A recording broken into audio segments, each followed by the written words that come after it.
على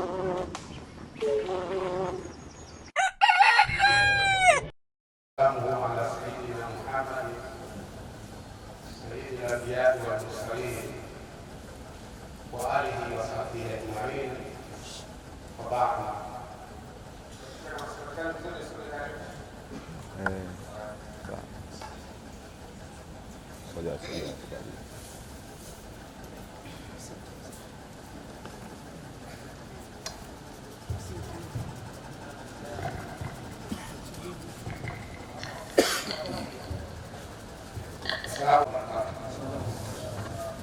Baada ya kushukuru Mwenyezi Mungu na kumtakia rehema na amani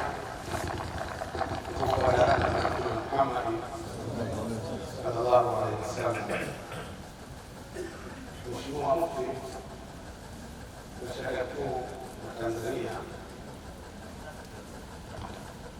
inaitwa kwa jina la Ramadhani Kitonga, wakaongeza kadri na mkoa wa Dar es Salaam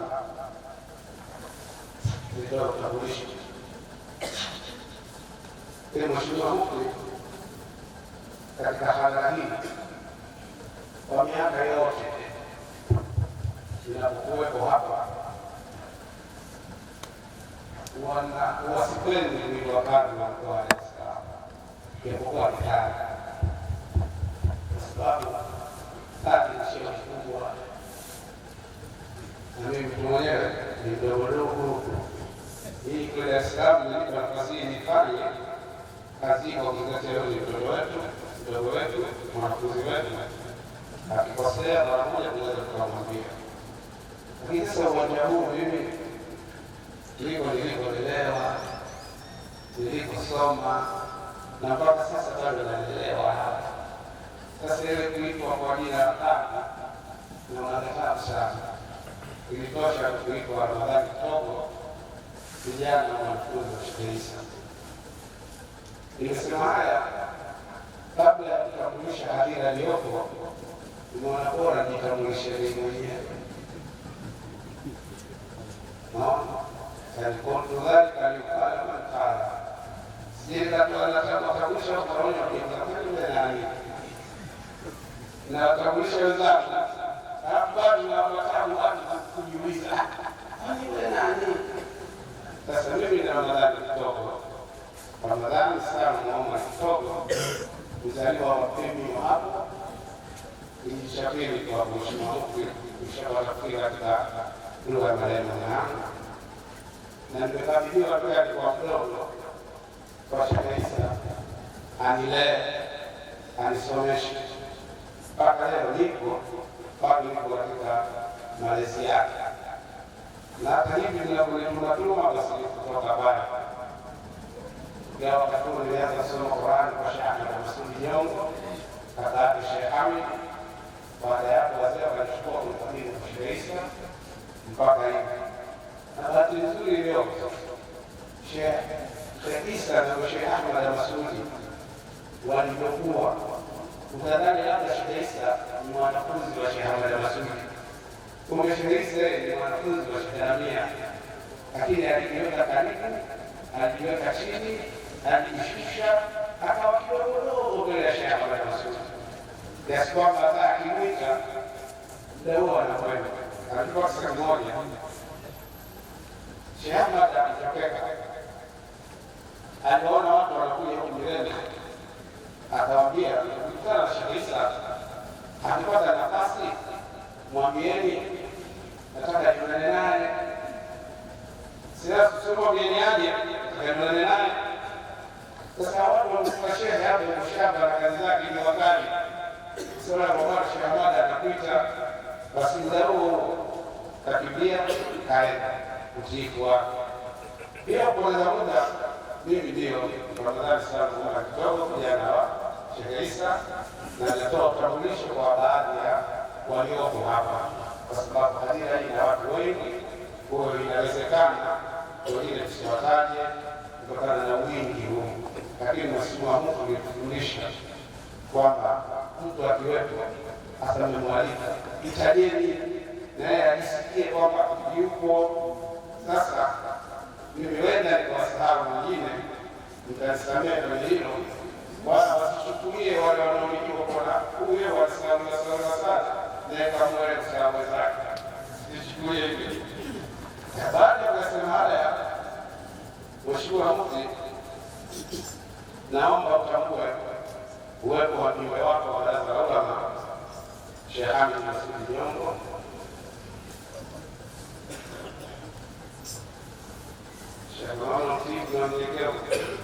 Sheikh Nyongo alingana na watu bila simama kwa simame kwa mmoja ndio yeye. Lakini pia naomba utambue uwepo wa Sheikh Hamisi Abasi Mtupa, shekhe wetu wa mkoa huu wa Pwani. Pia naomba utambue uwepo wa Sheikh Hamas bin Mzee, shekhe wetu wa wilaya hii ya Mkuranga. Lakini pia naomba utambue uwepo wa Ustadh Jamal Shayo, ni katibu wetu wa BAKWATA mkoa wa Dar es Salaam, kwa juhudi zake na kazi zake anazofanyia. Nimeona katika safu ya mashehe na yeye ni mtaji mapema, huenda kielekea kwa shehe lakini anasaidia vijana na mwenyewe naona katika shughuli zetu mbalimbali anapokuwa sehemu mbele kuhakikisha mambo yetu yanafanikiwa. Lakini pia naomba utambue uwepo wa Ustadh Asha, ni kijana wetu itifaki BAKWATA ambaye anatusaidia sana. Lakini pia naomba utambue uwepo wa Sheikh Abdallah Haruna Nyumba, huyu ni mjumbe wa Baraza la Mashehe mkoa wa Dar es Salaam. Naomba utambue uwepo wa Sheikh Ahmad Mkumba, huyu ni shekhe wa kata ya Kinichi kule Mbagala, Dar es Salaam, kwa kazi sana. Lakini pia naomba utambue uwepo wa Sheikh Yahya Kiwoge, ni shekhe wetu wa kata hii, na naomba utambue uwepo wa mashehe wote wa kata za wilaya ya Kuranga kwa pamoja wao. Naomba simama aone mheshimiwa.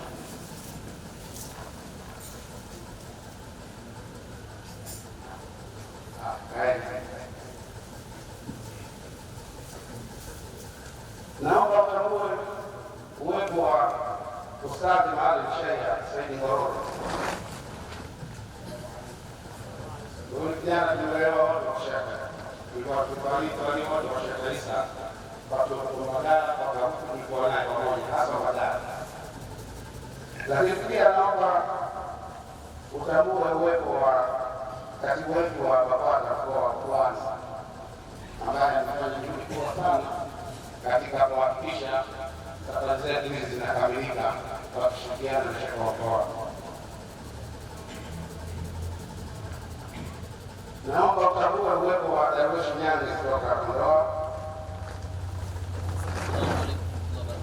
Naomba utambue uwepo wa Abdul Karim Bazi, huyu ni katibu katika ofisi yangu ya kazi wa mkoa wa Dar es Salaam, na pia ni diwani wetu wa kata ya Mbagala. Alhamdulillah, kijana mchapa kazi sana, tunaye katika kila upande na ametusaidia kwa kufanikisha hadhara hii leo kwa pamoja. Lakini pia naomba utambue uwepo wa Sheikh Hamisi Mtonga ambaye ndio msii wetu na mwenyekiti wa BAKWATA vijana mkoa wa Dar es Salaam. Naomba utambue uwepo wa Sheikh Babu, katibu wako wa ofisi yako. Naomba utambue uwepo wa Haidar,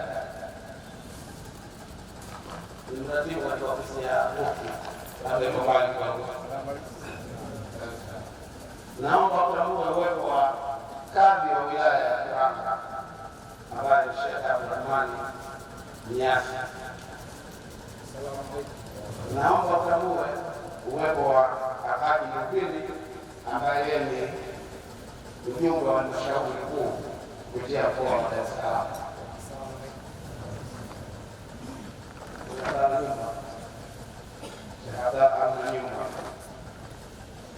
Mjumbe wa baraza la halmashauri mkoa wa Dar es Salaam pamoja kwa mara pili.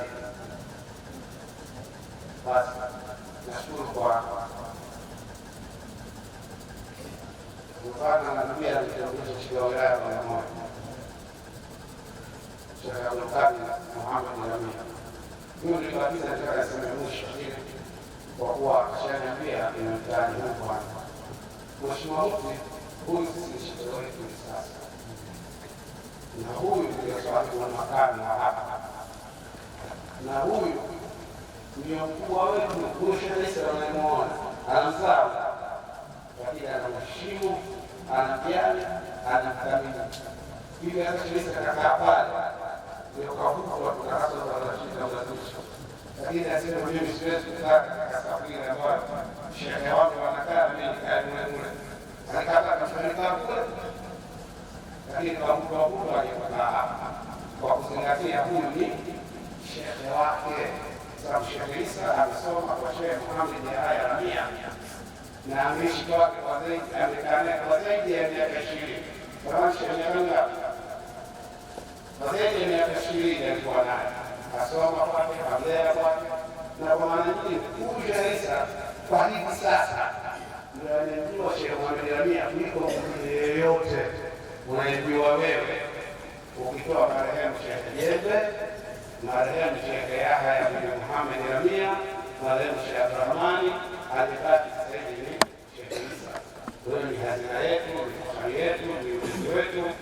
Kwa hiyo tunaishi naye vizuri kwa sababu anatulea mpaka hapa tulipo, na sisi ni bora tunathamini kama biashara yetu kadhalika, pamoja na kwamba baraza la shehe wa wilaya, lakini kwa sisi kwa malezi yetu ni shehe wetu, ni viongozi wetu, kwa nafasi zetu zote tunabaki zinakiota. Baada ya kusema hayo, mimi sikushukuru akanishia, lakini naomba pia kutambua kuwepo kwa wanahabari wetu wao wakiongeza na kuwepo wanaodeo, lakini pia kutambua kwa kuwepo kwa vyombo vyetu vya ulinzi na usalama na wengine ambao nimekabilika kuwataja basi tusimame, lakini Ustadh Musa cha mwenyewe pia yuko hapa ambaye yeye ni imamu nyingi kule.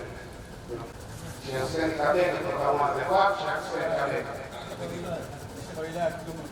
Sheikh wa wilaya ya Kigoma mjini. Sheikh Hussein Kabeka. Yule sheikh wetu wa Mwanza Sheikh Hassan Kabeka. Ndio ya Kigoma. Na Sheikh Ramadhani Karimu kutoka Mwanza. Alhamdulillah.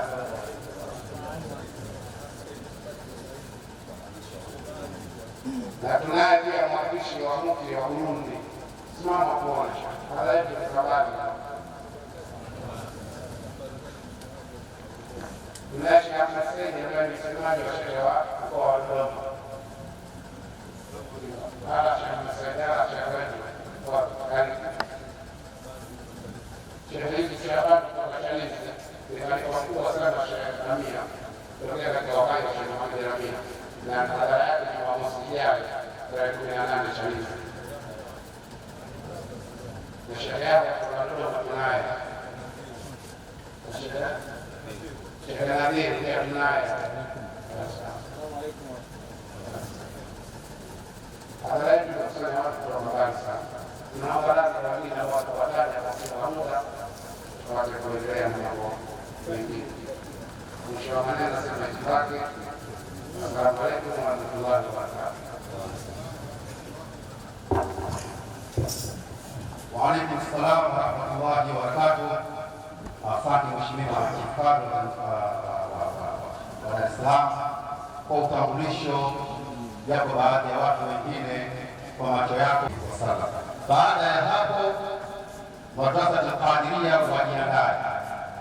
Baada ya hapo madrasa Qadiria dakika zisizidi 10. Ukipiga dakika 7 itapendeza zaidi. Sallallahu ala Muhammad.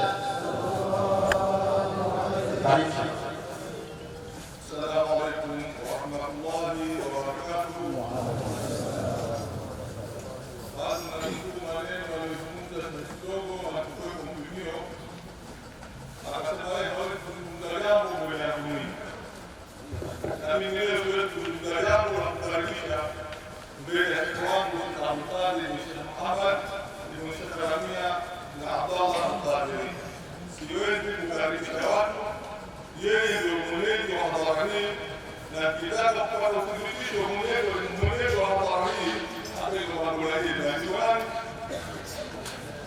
Sasa imeandikwa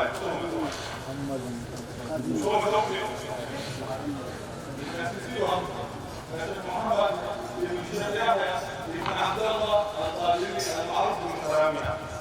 Mimi kwa adabu yangu nililoleka daktari wangu kama alivyosema Ramadhani kidogo, na mimi leo siliweza kukaribisha na kukaribisha Sheikh wangu ndio mwenye hadhara hii.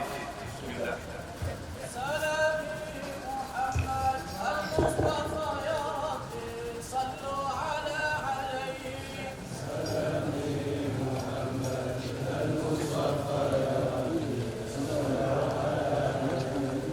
السلام عليكم ورحمة الله وبركاته. الحمد لله والصلاة والسلام على رسول الله سيدنا محمد بن عبد الله صلى الله عليه وسلم. Mheshimiwa Shekhe wetu mkuu Shekhe Abubakar Zubeir bin Ali Mangwana na mufti wetu wa Tanzania na akiwepo mjumbe wa baraza la ulama Sheikh Hamid Jongo, akiwepo shekhe wangu wa mkoa Sheikh Hamis Abasi Tupa, akiwepo pia shekhe wangu wa wilaya, mwenyeji wetu wa wilaya hii Sheikh Hamas, na wakiwepo mashekhe wengi.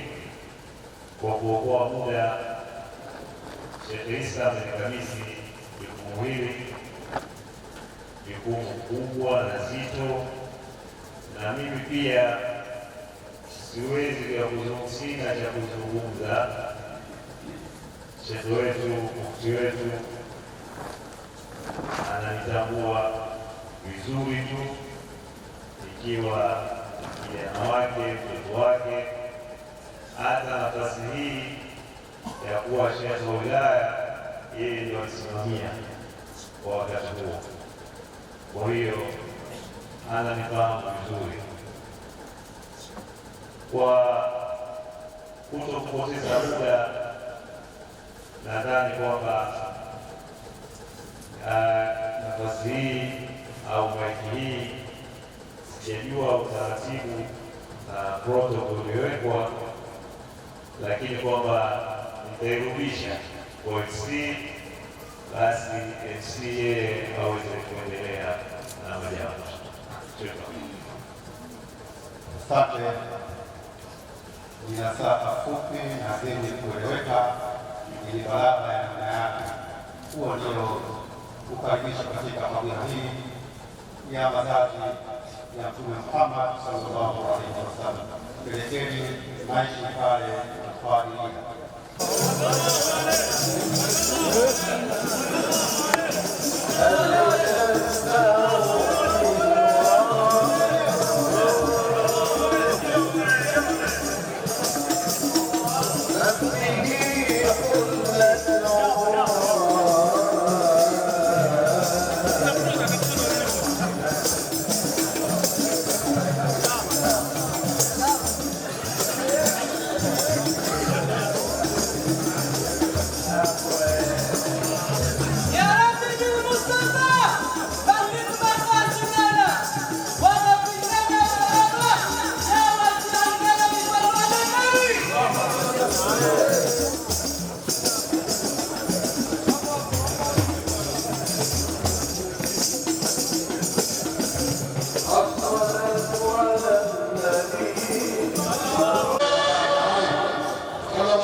Hali ya hewa si nzuri, kwa hiyo tunaomba hata mara moja au mbili. Sasa hivi tutapata maneno ya Mwenyezi Mungu na maneno ya Mtume Muhammad sallallahu alaihi wasallam kupitia kwa vijana wako, lakini Sheikh Maulid Mapande, na yeye anaona kwa sababu hali ya mazingira ya juu yalivyo, na yeye ni fundi wa kuzungumza, basi mkaribishe walau dakika 2 ili aweze kuzungumza na Waislamu uliokuwa katika uwanja huu wa Mtume Muhammad sallallahu alaihi wasallam. Sheikh wangu Sheikh Maulid Mapande, simama siku miwili karibu tafadhali mashukuru.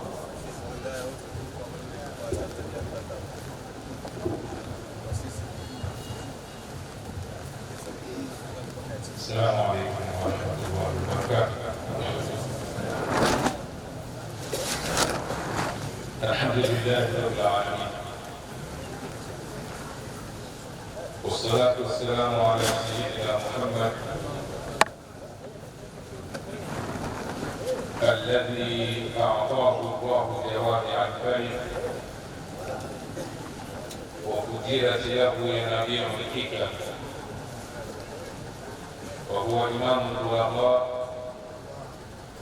وسيد الفصحاء ورائد الأدباء، صلوات الله وسلامه عليه.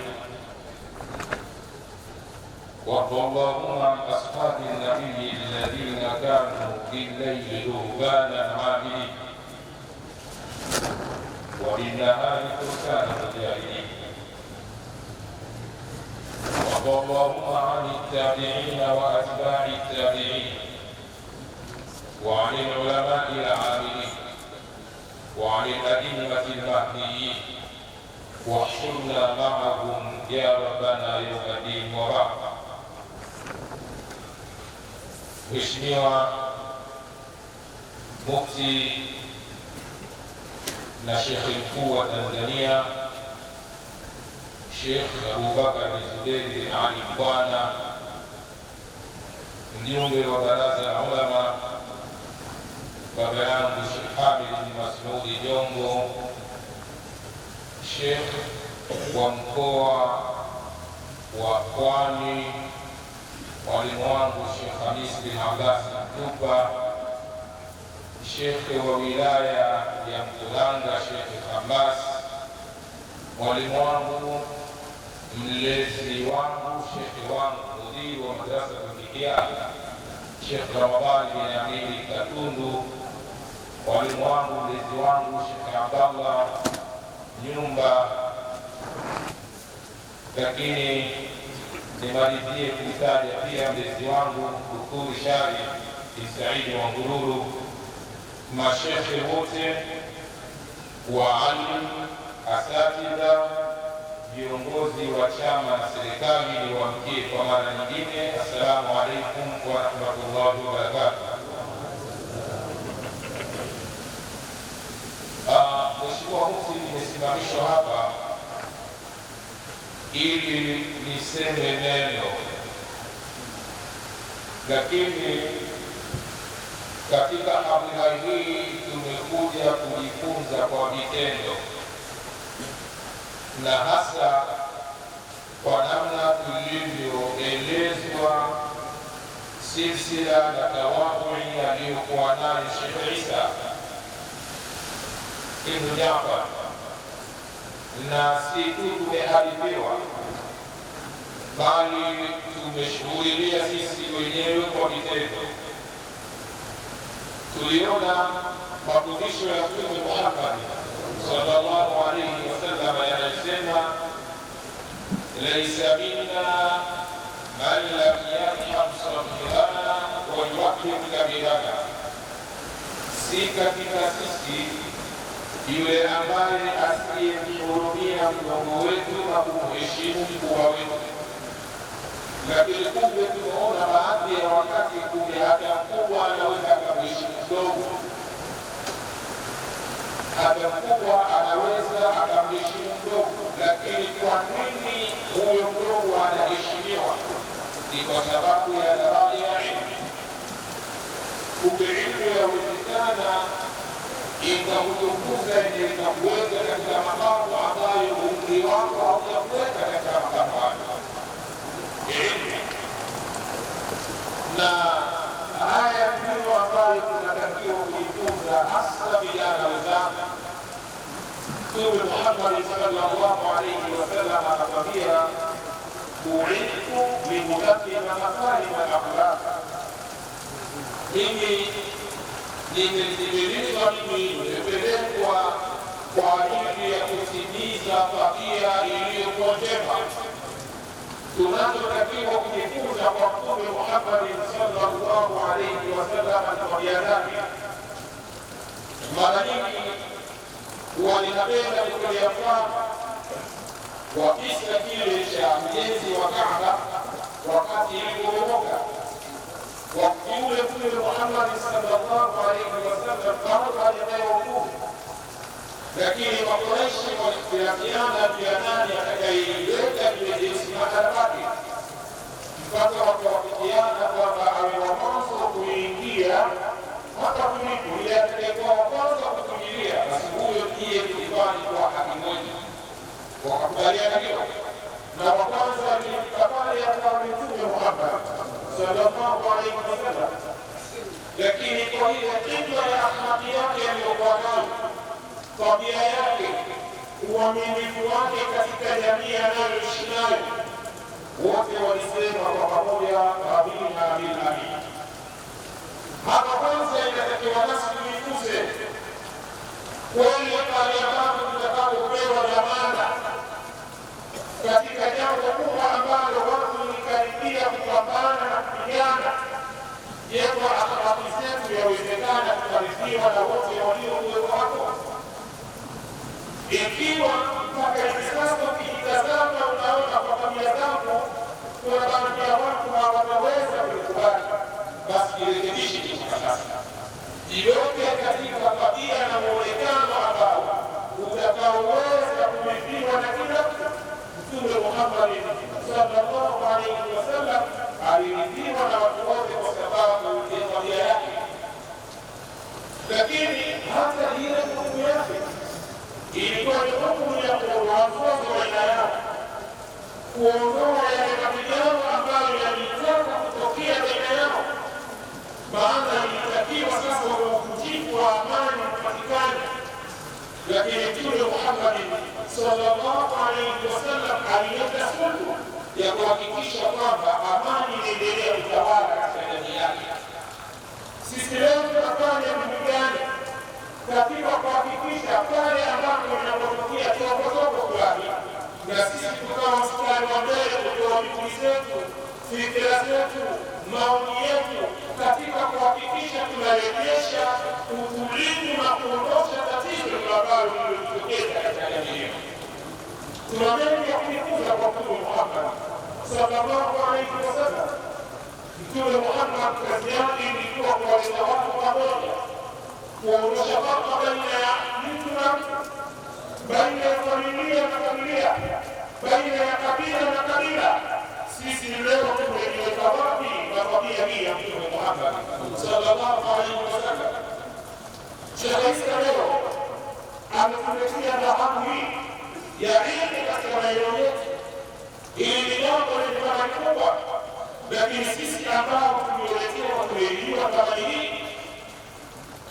tunajua kutokana na muda mbazie. Kwa mfano, wote niwe mzawa wala kijiji kikubali kutoka hapa, kuna kijiji hapo mbele nilikuwa hapa ndio nyumbani, ni kijiji jirani na Sheikh Hamid Masudi leo kubali. Sisi watu wa huko zamani, wakati tunakuwa tulikuwa na tabia ya kwenda kutafuta kitoweo kuili, tunaita msaka, unaenda kuita na kwenda jajaku, ukiona mahala ameingia kera, basi kuna watu wanamtadilia, inakatwa tejio kwa wanakuza, kisha zinawekwa nyavu. Zikisha wekwa nyavu kule katika zile nyavu, anakaa mtu wa kuvizia, kwa maana mnyama akiingia yeye aliwapata kukamata, na kuna kitu anachopewa kilipo sawa karibu kwangu na mkono hivi hapa mkuu kabisa, anapewa yule mkamataji. Lakini na yule ambaye wa kwanza kwenda kumsaidia pia naye ana fungu lake anapewa, ili inatakiwa kule msipokuwa na nyama wakae watu kule ndio wao wanafukuzia sasa. Maneno kidengereko unasikia huyo yenye kwa kuta pale dengereko mpaka kufika kwenye nyama kule basi haike kwa maana yule mtu wa kwenye nyama wakati apige kelele. Akipiga kelele mtu wa kwenye nyama yule nyama hapo kuja huku. Inatakiwa kusahili kwa nini? Kama ni nyama ndio haya maneno yanapaswa. Na kitu wao tunachokitafuta ni watoto wetu ambao waliokosa maadili. Ndio tunaowataka wale hapa. Mviziaji wa jamii ni ustadi mwalimu Sheikh Isa ambaye yuko hapa kwa ajili ya kusubiri watoto wetu. Tunahitaji watu sasa wa kupiga kelele, kukichunga hicho kitolewa, kuwachunga watoto, kuwaleta hapa. Hili ni jukumu la wazazi. Wazazi tushirikiane, tuwachunge watoto wetu, kuwaleta katika vituo hivi. Isiyo Sheikh Isa kwa juhudi ya mifani, bado tunamwachia yeye mwenyewe ndio apite mitaani kutafuta watoto, hataweza kufaulu. Na siku zote watoto wetu wataendelea kuwa wajinga, na hayakuwa tumeletewa jinsi ya kutoa kwa ujinga. Na vipindi vyake ambavyo vinavizunguka milele tuitambue kama nini. Kuna baadhi ya watu wanahitaji kuwa kama hivi katika maeneo yao na hawapati, lakini Sheikh leo anajitolea kwa nguvu zake. Ana majengo haya kama mikopa, ana watoto wanatoka sehemu mbalimbali, hawana wazee wao. Mzazi ndiyo yeye, anawalisha, anawapisha, anawakuza. Itakuwa ni hasara kubwa ikiwa sisi watu wa maeneo haya hatuitambui fursa hii na hatutaki kuitumia. Hii ni hasara kubwa. Kwa hiyo watu waamke, kutokana na ule hali yenyewe ya juu imechacha sana. Sitaweza kuendelea kwa haya niliyoyasema, yatoshe kuwa nimefikisha, na Mheshimiwa Mufti uridhie kwa hiki ambacho nilichofikisha, na kama kuna makosa basi hayo ni ya kwangu, niwe radhi, wala hayatoki kwa mashehe zangu. Waafu alaikum, wassalamu alaikum warahmatullahi wabarakatuh. Wa alaikum salaam warahmatullahi wabarakatuh. Haya niliyoomba mwanzo na sasa hivi naomba tena, nikumbuke kaunitaji shiko wetu cha Sultani Al-Maida kutoka kijiji cha Ilani Kora, lakini pia Sheikh Kombo Akungwa, mwenyekiti wa kata ya Mkanga kupitia Baraza Kuu la Waislamu Tanzania BAKWATA, na Sheikh Mrisho yeye akiwa katibu wake. Lakini mwisho kabisa kule tunaye Injinia Kalinga, naye amekaa pembeni kabisa kwa kushuhudia hii habari ya Mtume Muhammad sallallahu alaihi wasallam. Maneno na kuendelesha, lakini Waislamu na wale ambao wasiokuwa Waislamu walihudhuria katika hafla hii, tumetulia kwa ajili ya mapenzi ya Mtume wetu Muhammad sallallahu alaihi wasallam. Mheshimiwa Mufti, sasa hivi ratiba yetu inakwenda ukingoni, lakini Mheshimiwa Mudiri wa Madrasa Muhammadia Sheikh Isa Jafar yeye amewaalika watu mbalimbali kutoka sehemu mbalimbali. Kwa hiyo fursa yake tunaomba japo mmoja aweze kutoa salamu yako kusema assalamu alaikum, tutafurahi zaidi. Mheshimiwa Mufti, sasa tuanze mkurugenzi wa dawa kutoka Dodoma, Sheikh Yahya, yeye atoe salamu yako kwa sekunde moja. Sheikh Yahya, kwa tafadhali.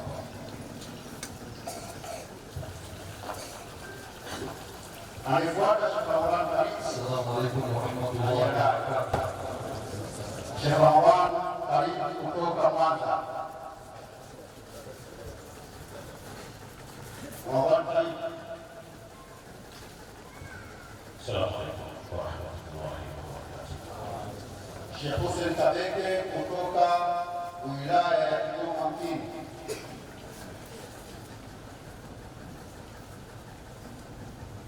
Assalamu alaykum wa rahmatullahi wa barakatuh. Sheikh Yusuf Shabani kutoka Chalinze. Sheikh Yusuf Shabani wa rahmatullahi wa barakatuh. mwakilishi wa mufti wa Burundi. Assalamu alaikum warahmatullahi wabarakatuh. Kwa upande wa pili tunamaliza, lakini sasa hivi Mheshimiwa Mufti, viongozi wa serikali walialikwa katika hafla hii ya Mtume Muhammad sallallahu alaihi wasallam. Baadhi yao wapo, lakini baadhi yao hawapo. Sasa nimuombe diwani wa kata hii ya Tanga kwa upande wa serikali, yeye asiseme salamu alaikum, japo aseme japo neno moja. Mheshimiwa diwani, karibu. Assalamu alaikum warahmatullahi wabarakatuh. Kama ilivyo ada, wengi wamesimama wamesema, sisi kwenye uwanja huu ni mtoto hapa.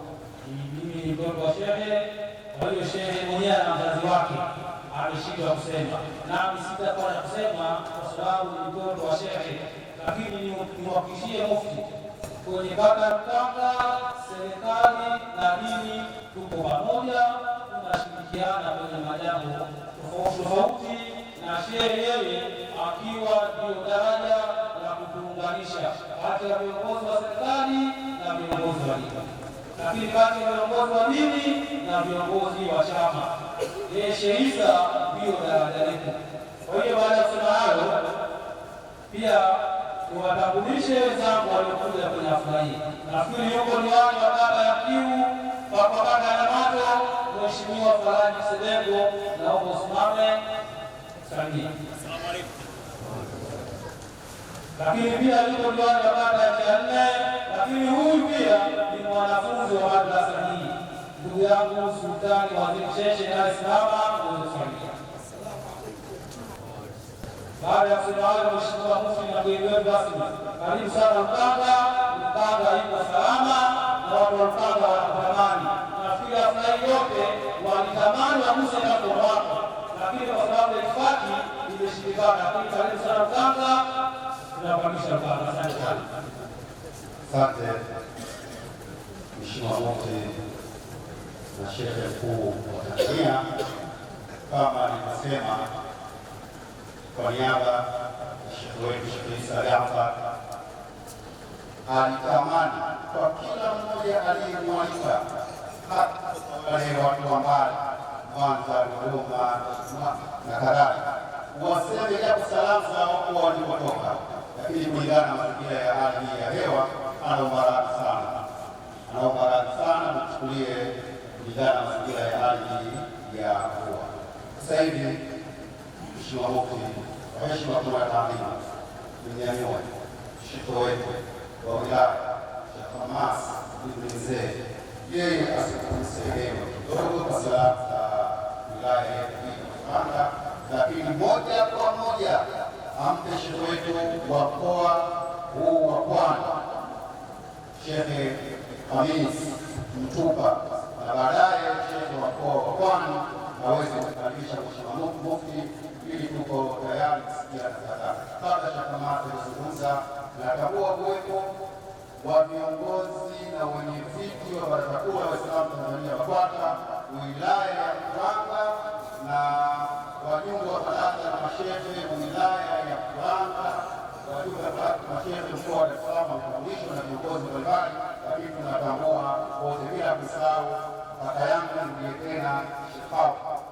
Mtogo, nirudie tena kaka yangu Dama Shayo kwa hongera yake kwa maua yake kwa kuweza kufanya mtihani hivi safari kutoka Dar es Salaam mpaka Pwani, kutoka Pwani mpaka hapa. Mungu awajaze kheri. Sheikh Hamas, tafadhali. Bismillahirrahmanirrahim. Alhamdulillahi rabbil alamin, wassalatu wassalamu ala ashrafil mursalin wa ala alihi wa sahbihi ajma'in, wa ba'd. Mheshimiwa Mufti, muda umekwenda sana na hali ya leo inatishia amani. Huu ni wakati hasa ndio msimu wenyewe wa masika. Kwa hiyo inawezekana sisi ikawa tunarefusha na tunapanga vitu, lakini kwa kama ya jioni hii barabara hii itakuwa haipitiki sasa hivi. Ilikuwa ndani ya watu kutoka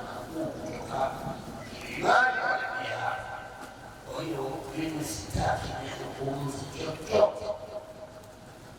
Wanashukuru Waislamu wa Kiwanga, wanakupongeza kwa kuwa ni mtu uliojitoa na kuna sambamba kabisa na slogan yake.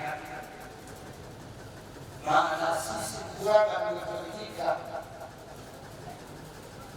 hata kujisabu ibada na kutembelea ni vitu vilivyokuwa katika mkoa huko ndo sehemu ya simulizi kwa mkoa, lakini juzi ilikuwa kuja Kiwanga, leo kuja Kiwanga kwa kijiji hapa.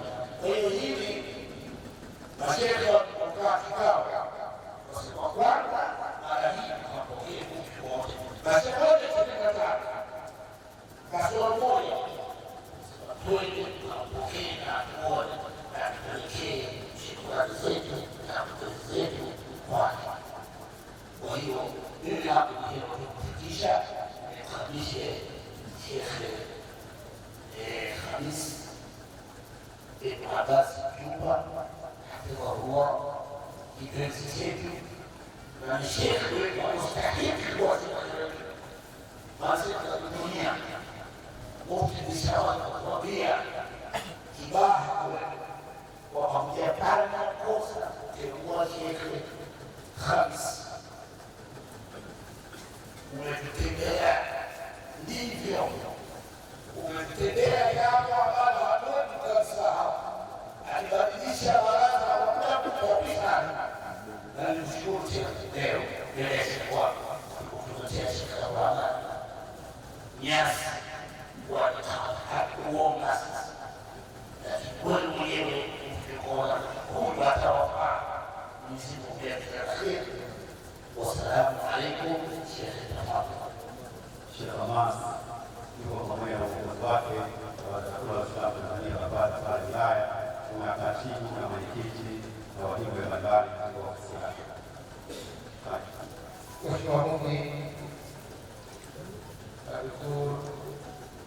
Abubakar Zuberi bin Ali, Shekhe mkuu wa Tanzania, na itifaki yote iliyotambulishwa muda mchache. Mheshimiwa Mufti, mkoa wa Pwani uko salama. Waislamu wameshiriki katika ibada ya mwezi mtukufu wa Ramadhani kwa salama na amani. Hatukupatwa na changamoto ya aina yoyote. Hatuna migogoro ya kutishia amani katika nyumba za Mwenyezi Mungu, misikiti. Taasisi zinazoshirikiana na Baraza Kuu la Waislamu Tanzania BAKWATA tunashirikiana vyema. Changamoto ndogo ambayo ilikudokeza wiki iliyopita kwa maelekezo yako, changamoto ile kwa asilimia 99.9 imetatuika. Nakupongeza sana, nakupongeza sana, nakupongeza sana. Jambo la pili, vijana wenzangu, nimshukuru Mwenyezi Mungu Subhanahu wa Ta'ala kwa kutupa mufti ila asri, kwa kutupa mufti ila asri mustakbal, mufti mwenye maono ya hivi sasa, mufti mwenye maono yajayo. Kila kijana wa kitarika, kila kijana wa kisufi, niwaombe sana yale madogo madogo tuyamezee mate, lakini linakutoka jambo la kukuswa Mheshimiwa Mufti, basi vijana wa kitarika tusimame, tusisubiri maelekezo yake, tuchukue sampo ya Sheikh Hamid bin Masud bin Khatibu Yongo, mmoja kati ya wapenzi wangu aliniambia, kiongozi akishatamka jambo, akishafanya jambo, kawasaidia nini muliokuwa chini. Kwenye viwanja vya mpira tunasema hiyo ni asisti. tufunge magoli. Matembeo wanapotembea Sheikh Hamid bin Masudi Jongo pale Majema, sisi vijana yatupe nguvu. Kuna wengine tunayanywa maji na juisi yanapita, lakini kuna wakati mwingine yanawa wanapotugusa, basi na sisi tusimame kidete, kuweka mazingira sawa. Na vijana tuko wengi na uwezo tunao, kwa sababu vijana wa Tariqa wanasoma katika sura ya nyuki, vijana wa Kisufi wanasoma katika sura ya nyuki, hawachagui jani, lakini marafiki zetu wanachaguliwa majani ya kula, hawana ubora. Marafiki zetu wanachaguliwa vitabu vya kusoma, hawana ubora. Kwa hiyo tuna uwezo wa kujitetea, wa kukisemea kile tunachokifanya. Hilo jambo la pili. Lakini jambo la tatu ambalo pia tunatakiwa vijana, haya tunayoyafanya ndiyo mtani sahihi wa Uislamu. Wasiokuwa sisi hawana jambo la kukusanya Waislamu, na wakitaka kufanya jambo kuwakusanya Waislamu watafiku sisi wanaokutukana kwa tayari. Maiki bana,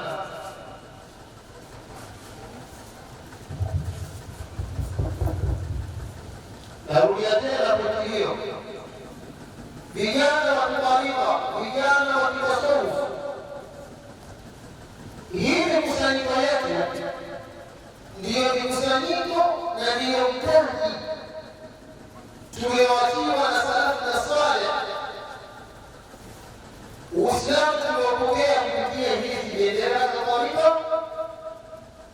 Uislamu umeingia kupitia mawalidi ya Bwana Mtume Muhammad sallallahu alaihi wasallam,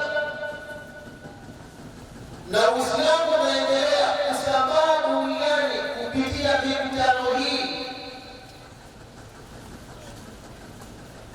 Tusiogope kuzungumza Mtume. Mheshimiwa Mufti na baraza lake la ulama na wakubwa wote wakisimama watoe maelekezo. Mtume tumtetee sisi, Tariqa tuitetee sisi, wakiguswa viongozi wetu tuwatetee sisi.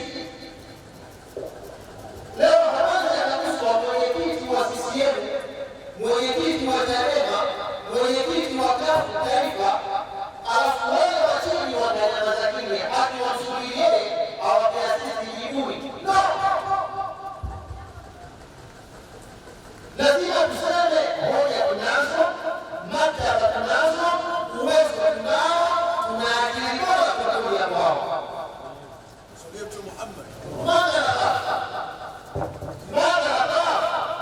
Tunakopa nini? Tunyamaze sana, lakini linapotokea jambo basi tutumie asliha tudamari shari kuweka mazingira sawa. Tutumie asliha tudamari shari kuweka mazingira sawa. Huko kwenye siasa, huko wanasimama watu kutelea mpaka yule aliyosema leo akanizuru. Kumbe nimepangana mbaya, sisi kwa nini tunanyamaza? Tusimpende mtu kwa uongo,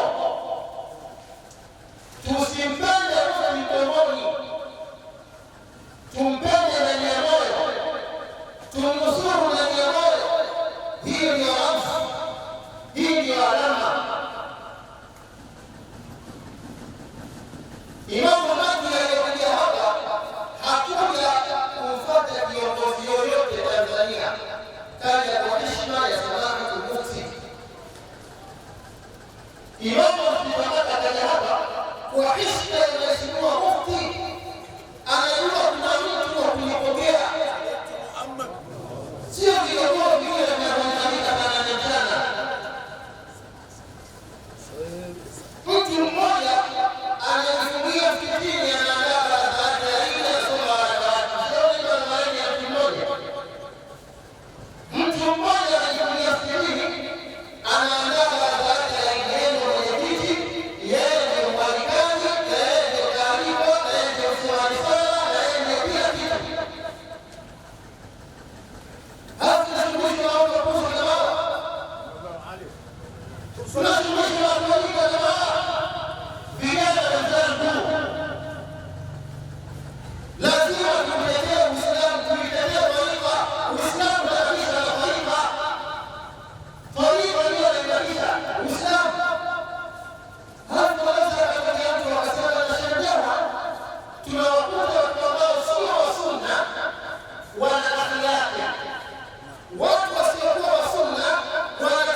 mauti, naomba nikaribisha Sheikh Hamid Bakuri Yongo aweze kukaribisha Hamid.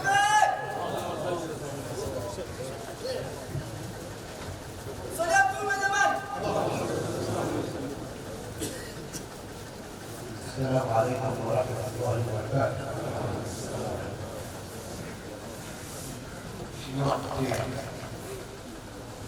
Syekh Al-Islam Tanzania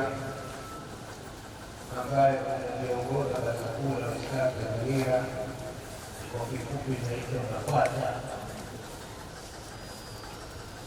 Hawa walioko hapa wote ni raia wako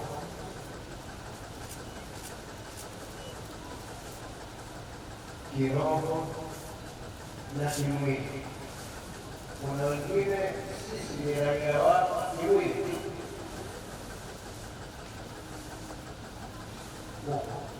lakini wewe sisi ni raia wako kiroho na kimwili, kwa sababu vitabu vya kusomesha vimeanzia babu tahara, alafu as-sala, lakini babu buyui na buyui ni kimwili.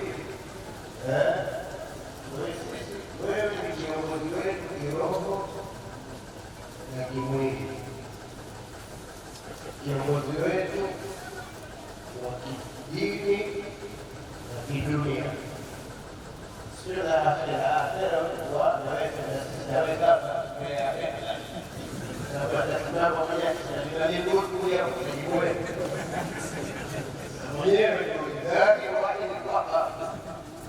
lakini hapa duniani ukakabidhi wewe. Siku ya Kiyama kila kitu mwenyewe lillah al-wahid al-qahhar. Anamlazimisha Mwenyezi Mungu tukusikilize na tukutii. Ndugu zangu Waislamu, waelewe kwamba tuna wajibu wa kusikiliza na kumtii na kumpa namba moja ya kusikiliza na kumtii. Wengine watapata namba moja ya kusikiliza na kumtii ni kiongozi wetu. Mungu amesema, anaambia Mtume Muhammad, qul atiu Allah wa atiu rasula wa ulil amri minkum. Wewe Muhammad sema kwamba mtiini Mungu na mtiini mtume wa Mwenyezi Mungu na viongozi wenu wa kidini na wa kiroho na kidunia. Ndio huyu kwa sisi hapa Tanzania, ndio huyu. Kimoja huyu mmegombana na Mungu. Ili nimkaribishe, naomba niwafikishie ujumbe mmoja wenzangu wote, waumini wenzangu hapa kuliko, na mkielewa naomba na nyinyi fikisheni mbele ya safari, ikiwa lakini mmeelewa. Ujumbe wenyewe ni kwamba naomba tusishughulishwe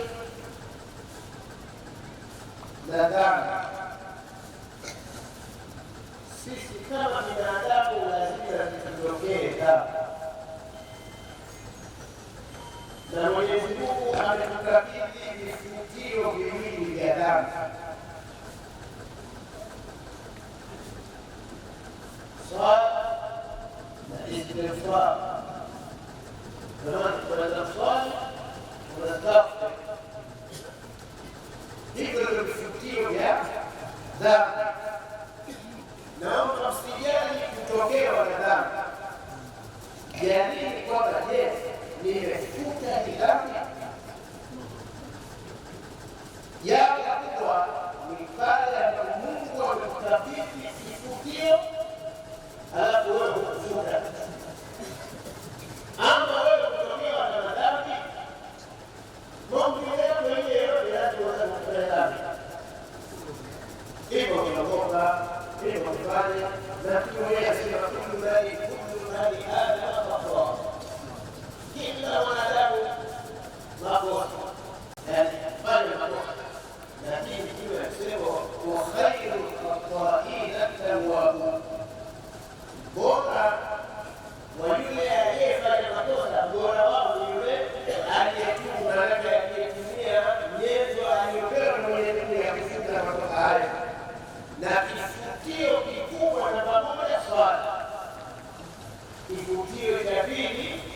استغفار وما هو كسبه إلا من تاب إلا من تاب وآمن وعمل عملا صالحا فأولئك يبدل الله سيئاتهم حسنات وكان الله غفورا رحيما. maana yake Mungu anathibitisha kwamba huwezi kuwatenda ila wale ambao Mungu aliwataka kutenda dhambi sawa kuanzia malaika lakini mitume malaika la yasuna Allah ma amarahu wa yafaluna ma yafalu na mitume kwa heshima na ulinzi wasifanye na wengine Mungu anataka ليغفر لكم الله ما تقدم من ذنبه وما تأخر ويتم نعمته عليه ويهديك صراطا مستقيما وينصرك الله نصرا عزيزا. Naomba tutumie vishukio alivyotupa Mwenyezi Mungu vya kusikia madhambi yetu, na wala usije ukafikiria kwamba mimi madhambi afikiria nimeyapita na yeye tunawili kuanzia kuhudumia kabrini kipelekwa tunaulizwa swali hivi ndio wanaoleta na hivi kufikia uwe dunia ni swali sielewa ishoni ndio wanakuwa hata ni makosa mimi kuna ingora mimi ingora tatu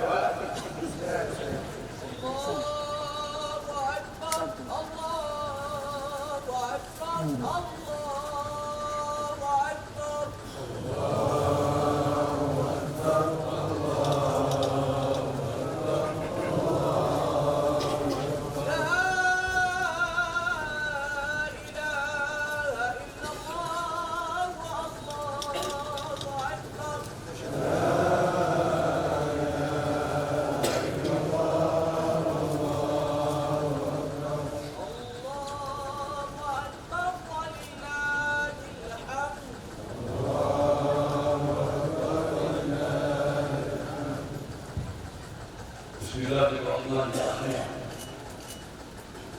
الحمد لله ذي الجلال والإكرام، والصلاة والسلام على سيدنا محمد سيد الأنام وعلى آله وصحبه البررة الكرام وعلى كل من سلك سبيله وابتغى أبوابه من أئمة الأعلام. أما بعد،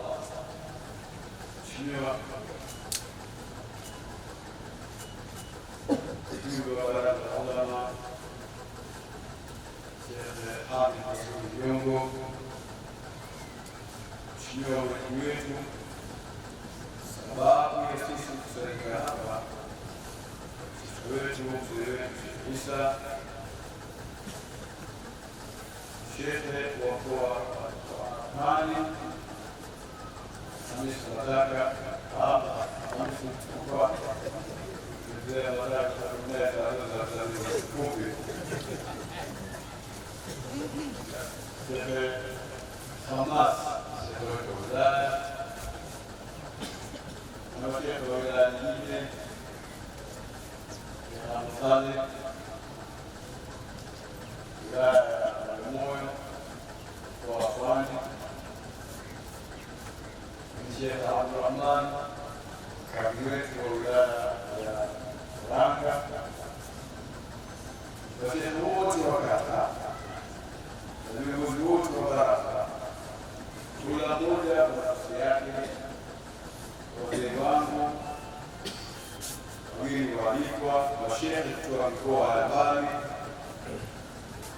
Kigoma, Mwanza, Dodoma kama nilivyosikia, Ahlultariqa na muridi wote, madarasa mbalimbali ambayo tunahudhuria, waalimu, maustadhi, maimamu, baba na mama, assalamu alaikum warahmatullahi wabarakatuh.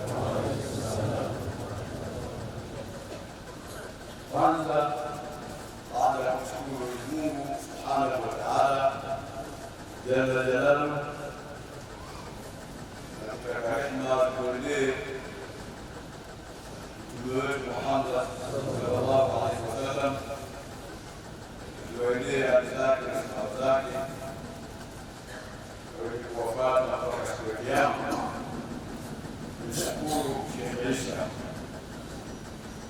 mara nyingi sababu sisi leo kusema hapa katika maulidi makubwa kama haya na hadhara kubwa kama hii ya kitaifa ametendea haki na namshukuru kwa sababu hapa katikati na kupitia mwanafunzi wake kati wetu wa Dar es Salaam ya Kitongo amefanya kazi kubwa sana kunikumbusha, sio kunialika, kunikumbusha kwa sababu alishanialika kwa muda mrefu sana tangu kipindi ilipokuja katika hadhara ya Sheikh Hamid Masudi Jongo. Kwa hiyo amenikumbusha niweze kuhudhuria hadhara ya leo.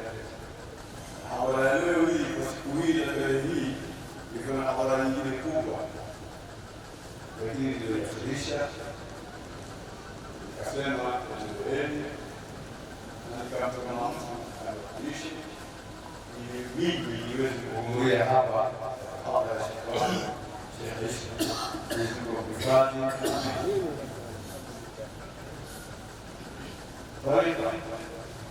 Tariqa hakuna asiyejua, na asiyejua anitia usiri tu, lakini hakika ya mambo ilivyo, tariqa ndio iliyosimamisha dini, tariqa ndio iliyofanya dawa kubwa ya Uislamu kwa sehemu kubwa sana. Tunaweza tukasema katika nchi hizi za Afrika Mashariki zote asili yake ni uoga Uislamu kusimama tariqa. Hata kama kuna watu wengine wamekuwa na mambo yao mengine, sisi tunaangalia asili. Tukiangalia asili pia utakuta kutokana na watu wa tariqa. Tariqa imefasiriwa vibaya na baadhi ya watu kuna ni mambo ya kuonana, mambo ya shiko na chochote kufanya ibada sizo mtume kufanya ashabu Rasulullah sallallahu alaihi wasallam wafanya tabi'in kufanya salaf wote wakufanya tulizuka katikati katia kutengeneza mambo kwa ajili ya kupata wafuasi tu kwa wengine. Haya maneno ya watu wanazunguka kwa sababu ya kurudiwa, lakini tariqa ndio iliyoleta dini, ndio iliyosuluhisha dini, na watu wa tariqa ndio wanafanya kazi. Tunapata neno al-alimu amin washakuona na wanasubiri hawakuwa na kwa shughuli hapo wao kufanya kazi au mtu wa kazi alim amin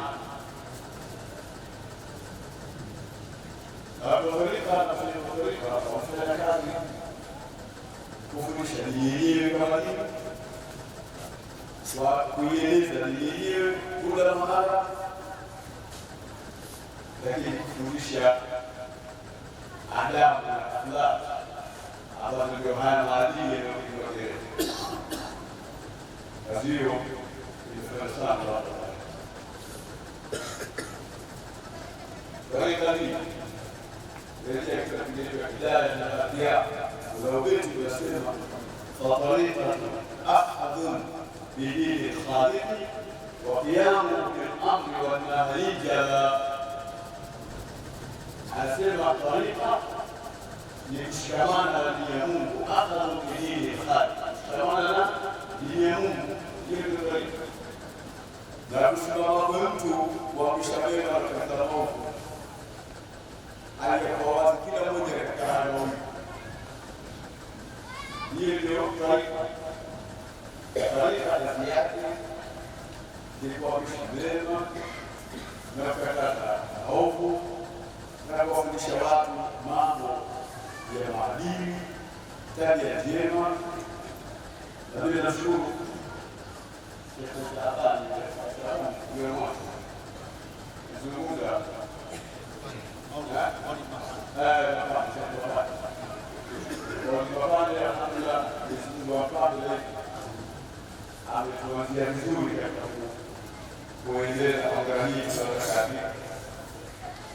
nyuma akajengewa mkoa ya kanisa Mtupa, akazungumza sana juu ya akhlaq na maendeleo ya watu katika kuvunjavunja njia ambazo ndio Ahlusunna wal Jamaa washikamana. Kisha akaja mganga Mjongo, yeye akatiarani kwa hao wanazungumza watatu hao, ilikuwa tayari Allah alikwisha kuwapatia kuondoka. Na mikalia mkoa mmoja tukutoa salamu milioni ndio simama. Ni jamaa kwa mwisho ndio tayari wanaoenda hapo. Na ndivyo hivyo. Tunataka ndio hapo. Na usithubutu kwa fikra ya kuweza. Tuendelee kutia nguvu zetu, tuendelee kushikamana na mafunzo yaliyotolewa kwenye mafundisho na tuwapende washirika zetu.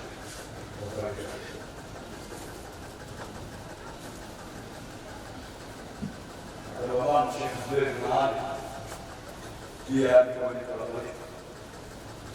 Ndio kwa nyumbani pale ndio zamani kwa anatuma mtu kama hivi na sasa Mungu.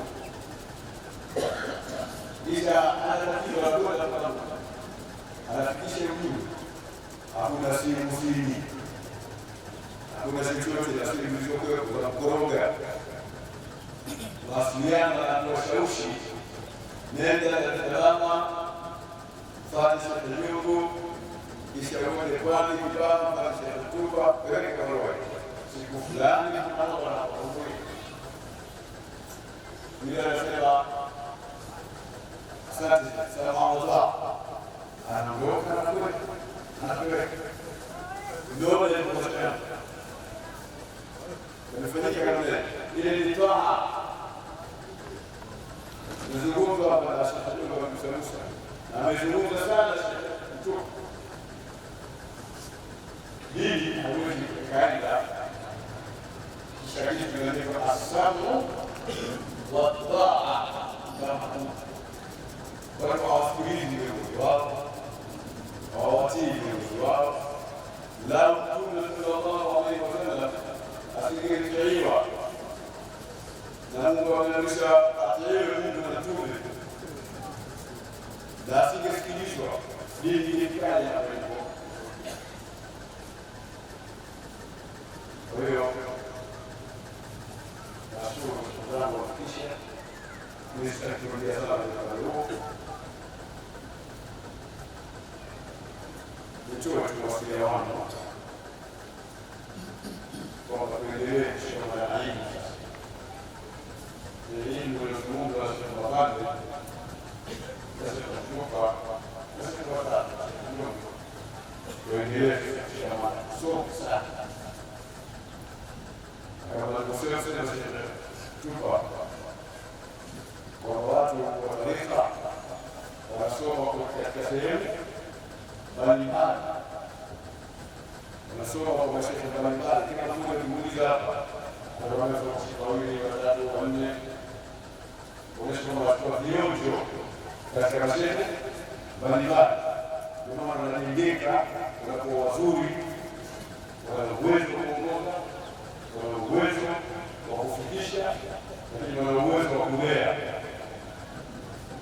Dini inasimama kwa vitu viwili, al-ilmu wa tarbia. Al-ilmu wa tarbia, elimu na malezi. Watu wasome kwanza wajue, lakini watu waelewe vile vile malezi yalikuwa bora, wawe na maadili, wawe na akhlaq. Nimesoma hadithi ya Mtume amesema kitasababisha mimi kuudhiwa ulengo katika ulimwengu ni kutimiza tabia njema. Maana kwamba tabia njema tutatangulia kwa sisi tuliofika huduma Mtume anakuja kukamilisha. Ndio sema kila jambo linalofanyika kwa Mtume anakuja ila mauli andamina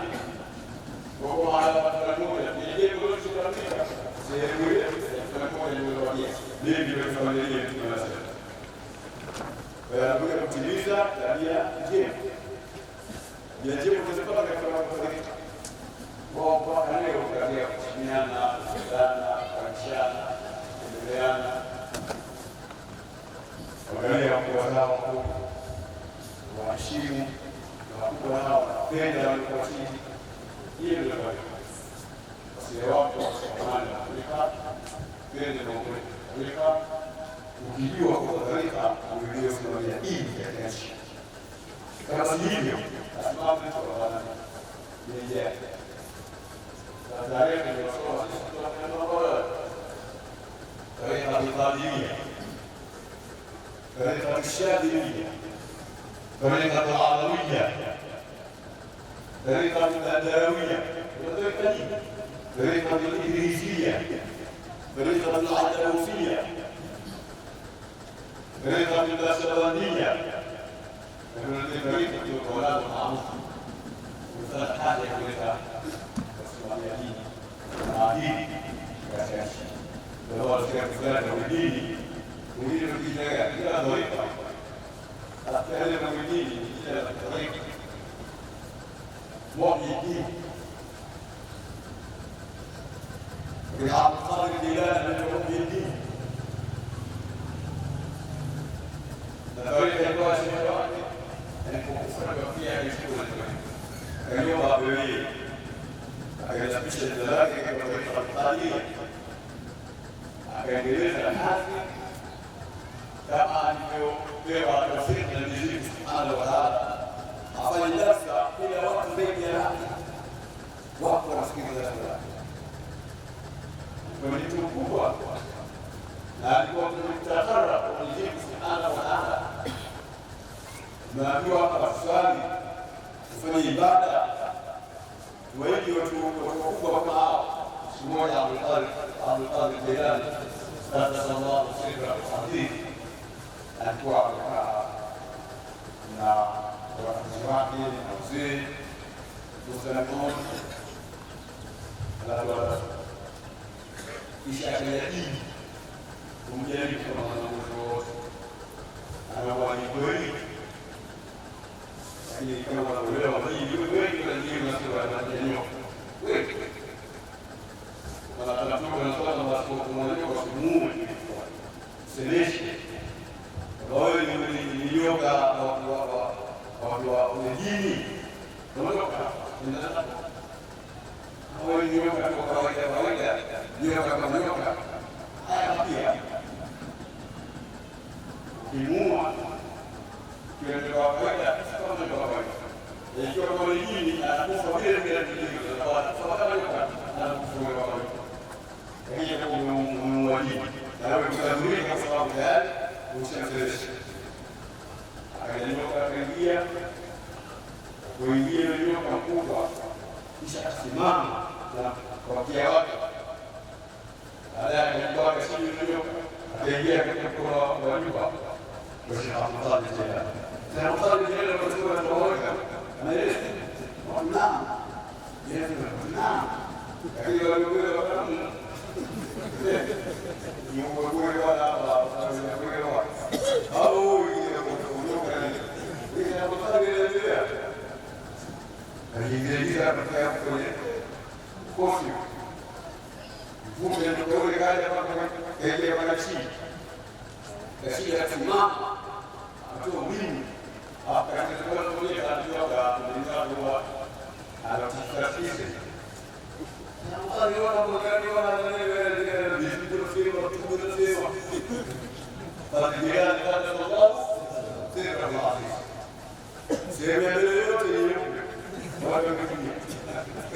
Ya Haus Lazam.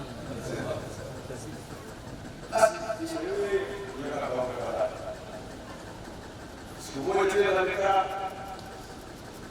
anatoa darasa kwa wanafunzi wake, akaja na karibu kaja na bila nyingine na bila na watu wengine watu wakikumbuka ya mambo ya kuja kwa ndugu ndio basi na aina nyingine ndio alipokuja akafanya tukio hili kaja basi wafunga mpaka kwenye kileo cha Sheikh Abdullah Jilani kisha akatoa macho na fungu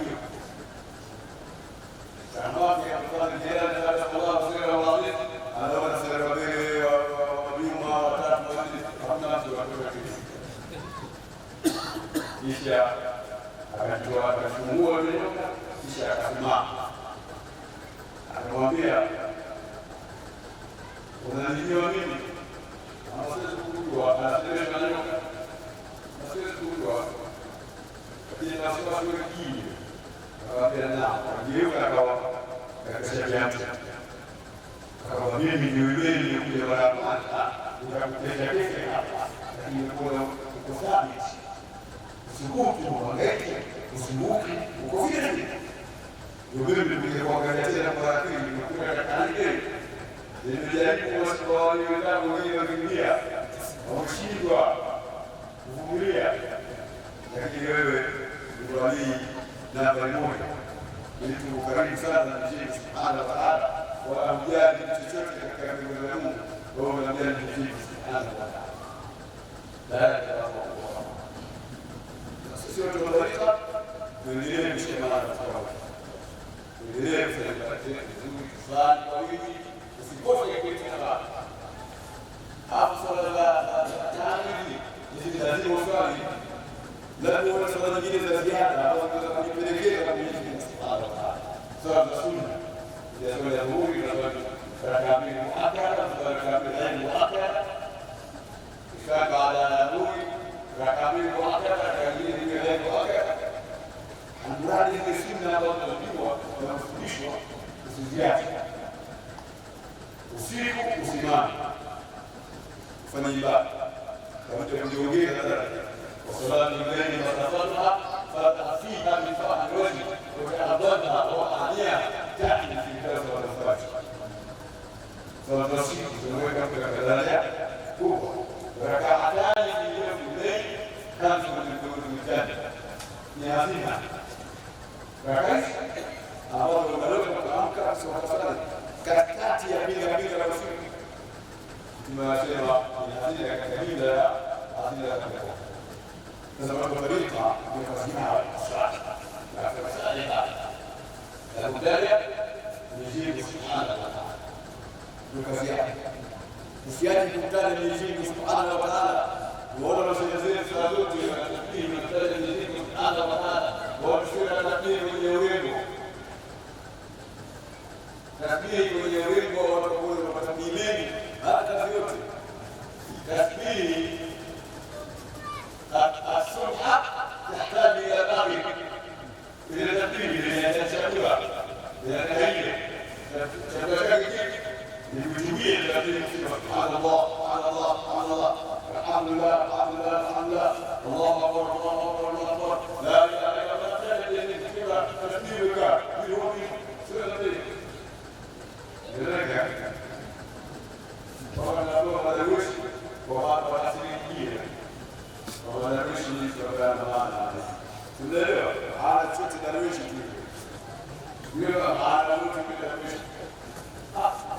درويش معناه بيجو العالم الثاني يذكر مقصانا منه لا بال يوم يوم أنا يقول درويش يمتو كلمه أنا أقول له يوم يوم بركة هذا لكن أنا في الجبال ثاني تقول لا تبشر كذلك لا تبشر كذلك نعم كذلك لا تبكي سنة ما هو ذلك نكتب ولا نريد نكتب ولا نعيك الإسلام خدمة للإسلام والمسلمين والطريق قول إذا تقول نفرق بكم سبحانه وتعالى في العباد سواء تسبيحين ولا تسبيحين مبينين في القرآن الأولين درويش كمان اللي هو السبوع درويش مبين انتو درويش هو درويش نيشيو يكوبا درويش يكوبا مفادا يعني انتو يكوبا ويوين ويوم هذا ينعم يقول ذلك وسيارات سونيش فاني وغيره وعيني يوفي uweze kuuliza, uweze kujibu. tuweze kusomesha, tuweze kueneza dawa kwa Waislamu na kuishi katika sija. Nafikiri ya kazi hiyo inaonekaniwa ni kama fahamu. Ndio watu wanacrash.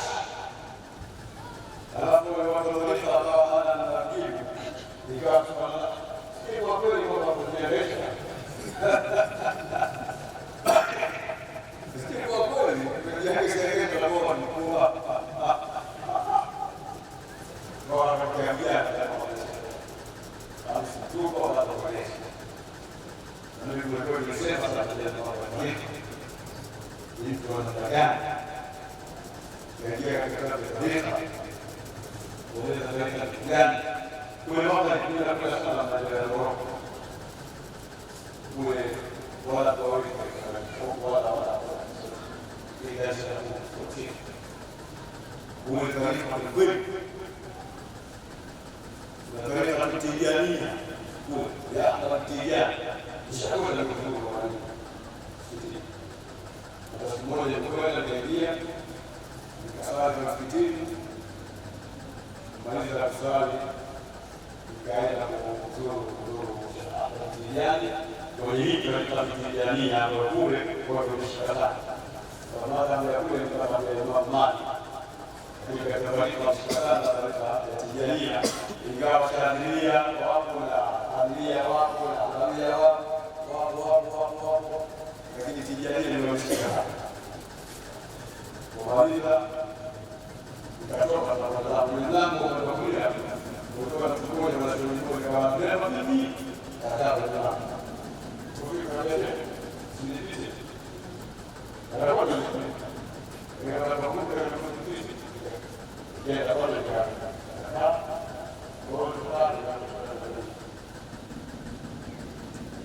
basi ndio mambo yote anaambia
ili kwa lazima tunataka wasema Tengeneza tukaunda tukatengeneza nini sasa hivi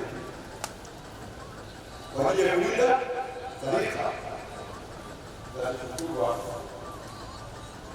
ala nani katika kitabu kuzungumza kidogo baadaye kiangalia mmoja ni gani wa kukusanya hizi taifa na pia kitabu chote na kuunganisha kutengeneza mambo madogo kwa mambo yao wengi wa kusanya taarifa kwa familia na familia labda masuala ya vifo na nini wewe ndio mmoja wa muungano kwa familia na Mungu na Mungu kwa hiyo kwa maamuzi na nini haya mambo sasa sisi ndio tunajadili hapa kwa nini kwa pale ulipo ndio katika kwa kwa kufikiria baadaye kwa baada ya muhimu kwa kufikisheni kupitia hamisi tu ndio kwa wani ndio kufikiria hii na kwa uzefu kwa kufanya mahala kisha wanaanza mahala asijulisha kwa sababu salama na kasema yeye asijulisha Mirende, adiyo la kuranga mirende. Mwenye kutaka kulini mwenye watoto wanaandika sema usema hawa kwa kuzungumza baadaye sasa haya. Ingine ni kupenda. Ni bora kwa watu kwa jambo. Samusi mtume wa Sheikh Mkuu apende kulipohofu. Itakuwa unaongoza mjini Subhanahu wa Ta'ala. Ukiongoza na kuona kama Mungu anaweka.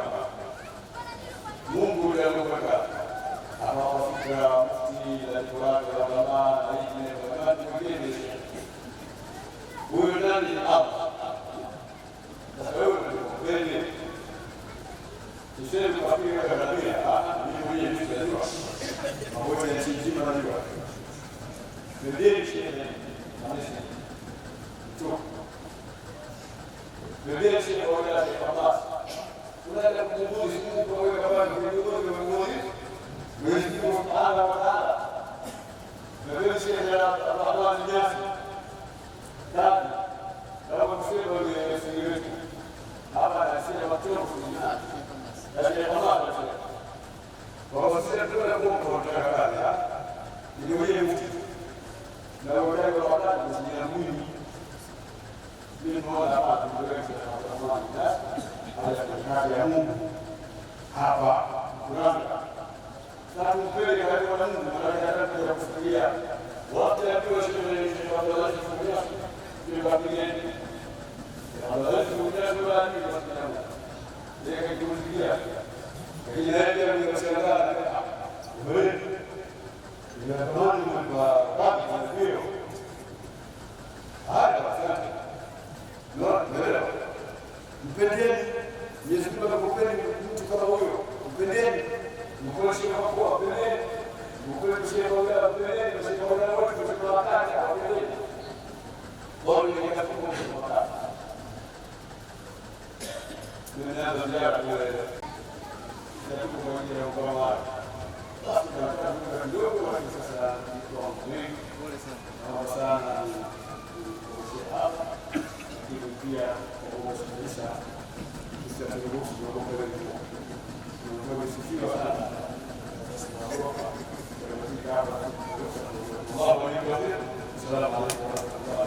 Wa alaykum salaam. Taasisi samani inaendelea na ratiba, lakini ni ombi kubwa itifaki na muongozi Mheshimiwa Mufti na ujumbe wake kuelekea kile kilichopangiwa wakati ratiba ya shukrani na dua ikiendelea.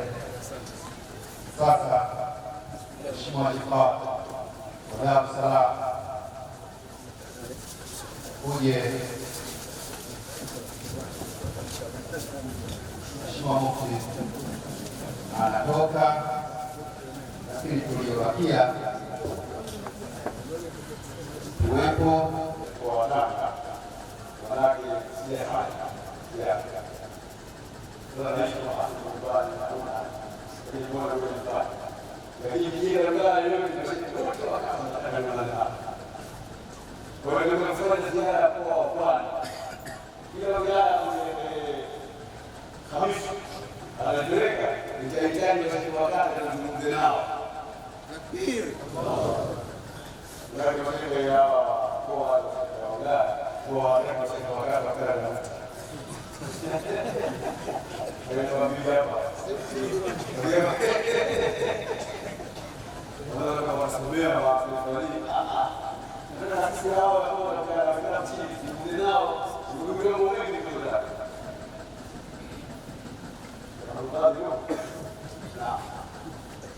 nchi nzima wanatafuta watu muhimu sana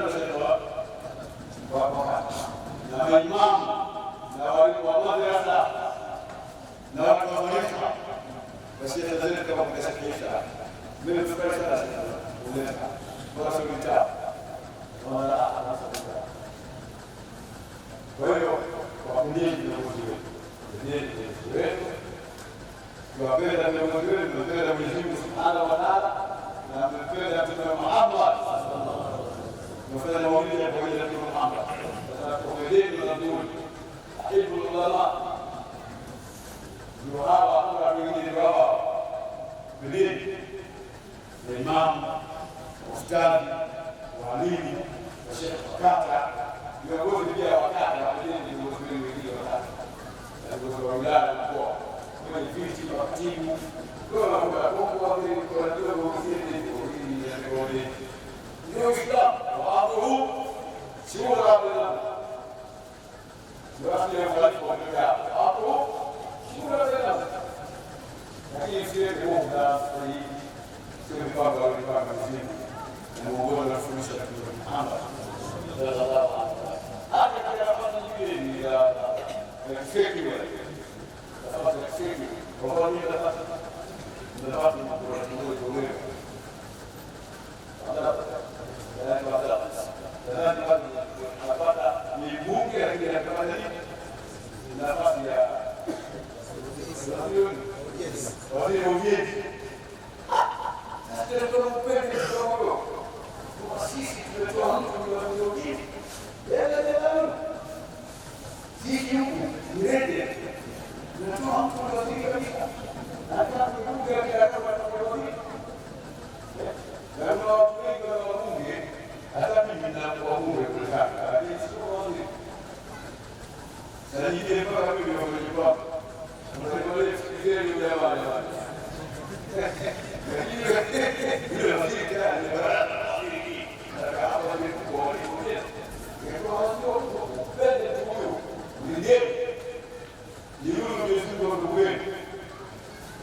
na ubunifu mpya wa kubuni njia zitakazosababisha kupata pesa zitakazoweza kuendeleza Uislamu katika wilaya ya Mkuranga na kata yetu na ndio wetu wa wengi ima kilimo, madini, kuangalia namna gani ya kuchimba madini ya kupata vitabu na madini mengi, mfuko wa biashara makubwa, kuanzisha mambo ya namna hiyo. Ika tutaka kwa vijana mbalimbali, na nafikiri tutachukua vijana wetu wasoma, hawana vizuri kununua, hawana sarafu kununua, wale vipi anachotaka atapewa, shehe ndio kisheria atapewa, ili dini iende mbele. moja sahihi ndio sana kwa dini wa dunia inataka ni uzuri wa dini na nia kwa pamoja. Dini ipo na nia ipo. Yaani dini ipo na uchumi uzuri ulioje kwa ya dini ya kuwezi alikuwa anashuhudia na kuja sana kwa sababu ni mbali kwa sikio kabisa. Lakini ndio ndio ndio yake inaandikwa sura mtume ndio mwaka nini mabasi dini hata zote na zileka kwa sababu nchi ya kwa wala moja kwa moja zaidi nyingine kwa moja zaidi hakuna kama mashaallah sawa ya hadi ni maksud dina wa dunia inasema hakuna neno la nasema mashaallah hadi kujua kitu mafungua msingi ya kusatu magari ya kujiji na mashaallah hii kwa sababu hapa ndio mzikwa ina mashauri na mwili ndio mwangalia sasa kwa nini kwa ya nini basi ndio ile ndio baba hebu tena ni tiririri ndio kwa sababu ya tiririri ndani akitoka kwa kazi koti kofia kuna baadhi ya ndio na mashaallah hapo ndio baba ni pesa na uwezo wa kuchungi na wanatoa mjenge fikiria na ndio ya kapitali sita sana yako ikiendelea moja na kama hivi itakuwa hatuna sehemu ya kulima hatuna sehemu ya kuchimba madini kuchukuliwa na wajanja hapo kwa kadri sisi tukiweka kabili kwa ndio kidogo na kwa sababu hawa segeana ni pale hapo tunapata kwa kijira teta na zunga sasa shule hapo tunapita njia zake yani tunapata pale kidogo samani ndio wizi ile na ndio kijiji yeye ndio sababu kwa watu kazi yeye ndio sababu kwa watu mnifu lakini kama watu wanakujifu wanabuni maeneo mbalimbali Zoea sipamotoa na hata barabara hapa ndio na mwenye fika mpaka mita kana ndio kuomba tukamia uwezo wangu kuomba eneo nikapata eneo la hapa kama hivi kwa watu ndio wale na ndio pia kwa sababu kwa ndio kwa ulisewa kwa hiki ulisekati ulisekati ulicheko ndio tunasimamia na kuangalia sasa kwa kwa sasa kwa na kuona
kwa Kwa hiyo kingine wanatia sio zake. Sisi wanafanya hapo kwa mkataba. Ndio mshida ile ya asili. Wanafikia kwa wagonjwa wa Mungu, haifai kusema uongo, haifai kusingizia. Dhambi hizo lazima mtende sasa hivi. Sio dhambi tena sasa. Sema uongo, usingizia, kudanganya. Kusema jambo hutafika. Si dhambi tena sasa hivi. Kwa hiyo tushughulike na swala la chuki. Hili la nne. Kwa hiyo katika hili hii ndio ndio mambo ya dunia. Hadi mashaka ndio wasia hata kwa ndio ndio wala mzuri ya hata hii kwa shughuli za kila haya ndio kwa amwali wa wali haya hii na wazaka mfasilikiwa kama kwa namna gani Uislamu tazama ile masuala ya uchumi